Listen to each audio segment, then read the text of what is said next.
We think it's important to mention that this album includes stories about people's experiences, including suicide, racism, sexual assault, addiction, and violence.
About getting past anger and the transcendence of what grief and pain transmute into when you just keep going. I wrote it after an old lover killed himself. The day before yesterday, I was sitting at the top of the hilly peak on the east side of the Babacivi Range. I was about 2 miles from the border, catching my breath in the shade under a tree after a steep climb in 100-degree heat. The others were in front of me. They were excited by mapping, playing with their GPS, and immersed in a discussion of water drop placement and shifting migration patterns, most of it pure speculation. After a few minutes of drinking water in total exhausted oblivion, I began assessing my surroundings and realized I was sitting under a raped tree. A few telltale articles of the jeweled clothing were behind me, a red tank top, a pair of discarded men's loafers, and a pair of dirty underwear on the trail leading up were the only indication of what had happened there. It was enough to set the story in my head, one that I had no way to deny or confirm. I didn't mention it to the others because I didn't want to upset them. Thinking about it, on the bouncy ride back to camp, I was touched, once again, by how little we can do for one another on this earth. I keep telling myself that it's the little things that mean the most, the daily things, but sometimes the imposed violence of it all overwhelms me. I went away alone, by myself that night, smoking a cigarette, looking at the stars, away from the fire. I thought about what it feels like, that kind of violence, the loss of bodily control, how those feelings of impotence are disease. I thought about being raped, and that how afterwards, mostly what I felt, most of the pain, rage, and anger subsided, was relief. Relief that it had finally happened. Rape has always been used as a tool to control, proffered up as a threat of what would happen if I continued to live, work, rest, travel, love, or resist the rape that I chose to. Finally, I knew what it felt like, and I knew I could get through it. Pain isn't impetus. It reminds me to keep going. Not everyone draws strength from pain, and that is okay. You need to remember that. I'm trying to have more compassion for my friends who kill themselves.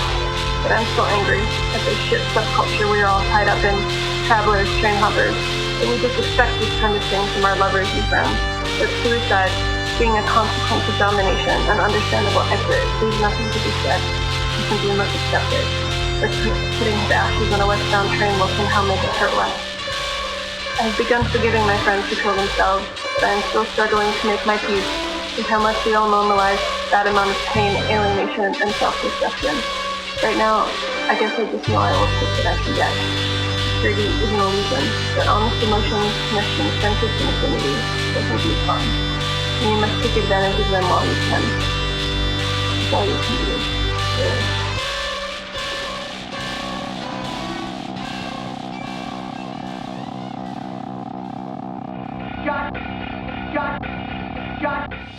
Goddamn, we must be living in the last days. The president's black, but the scene is racist. When I got to your house, everybody was waving. Hang those crackers who live for Davis. I start to believe in the words that we're saying. Gotta get locked up and out dead on the pavement. Shit to the world, tear up, I wanna wake. Got some new fun vinyl and it's fucking amazing. Don't you dare push play on that record player before. You can't give me one good reason not to walk out of this door. Take your car up to oil down.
point, drinking was not for partying anymore. It was 6 a.m. when I got off of work until about 12 in the afternoon, drinking until I passed out, woke up and went back to work. Didn't have any money. I was eating a donut a day from change that I would scrounge up from the couch. I was extorted by an over-the-hill gangster named Y.O. I got a DUI, aggravated DUI. There was Vicodin involved. So I guess I'm gonna tell the story. So it was me and my friend, right? We just picked up a bunch of like Oxycontin or something like that. And it was like all we could get. We didn't have a lot of money. I think we were like splitting an 80 or something. You know, all I had was a one rig and it was really old. I remember the whole night I was trying to shoot up because it was like, it kept on getting clogged. It wouldn't want to register and hit the vein. It was probably like maybe one of the second times or third times I cried in my adult life. Because I really wanted to, I wanted to get high. You know, you ever swim down to the bottom of a swimming pool and you're swimming to the top and like you don't get there quite as fast as you thought you would. You just got this thing inside of you. It's like, get to the top, get to the top. I need some air, I need to breathe. I need some air, I need to breathe. I need some air, I need to breathe. I need some air, I need to breathe. I need some air.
relationship with my mother has been learning to spend less energy trying to communicate with her in a way that would result in her being an ally, like a political ally.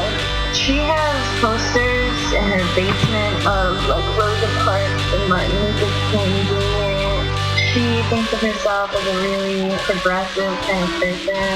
Yet when we talk about prison and when we talk about poverty, she is not willing to acknowledge systemic racism. We were talking about prison profiteering, and she was of the opinion that people who end up in prison, that's out of, like, totally out of their own fault, and trying to bring in larger coercion and people being used for profit. She was getting really frustrated because she was getting really defensive, and finally busted out and said, well, black people should just stop selling heroin and get a job. For all the things that, you know, all the times that I would try to be really patient with my mom, this was like a moment where I just realized that I had to call out my mom like I would call out somebody else. Ever since that visit, my mom and I have found the moments when we should say, okay, let's not talk about this. And in the space between a neighborhood and a street map, between a battle fought and a ballad cast, between our vacant hands and the things we lack, and in the space between having nothing and everything, between your tired bones and the empty buildings, between the abandoned lot and a vegetable garden, there are people with guns who know how to use them, nothing better to do than hopping in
responsibility for what I do and who I am, I can then do anything that I want to do.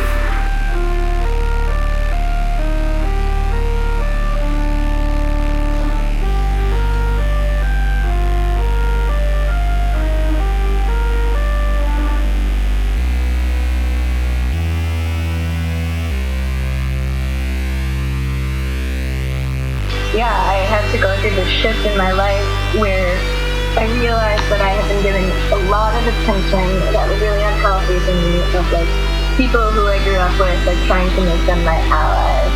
I started to focus more attention on building relationships with people who were my allies or wanted to be or might want to be, rather than people who just thought I was stupid and wrong.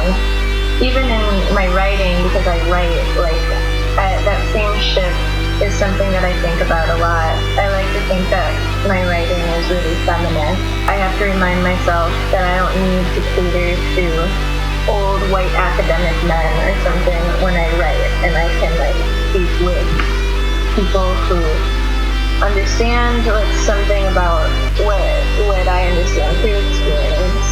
I think it's important to reach out to as many people as you have the energy to reach out to not write people off immediately and just say, oh, you don't believe the same thing as me, fuck you, goodbye. But I have the ability to notice whether someone even wants to be having that conversation with me, whether the person wants it to be a conversation or a competition. I've become way more grateful for friends and allies who nurture each other, rather than always putting myself in the position of like spending the most time with people who talk me down and think I'm stupid. I still try to have a good relationship with my mom, but I gave up on certain parts of it, making that not totally my responsibility and not trying to change somebody who doesn't want to change.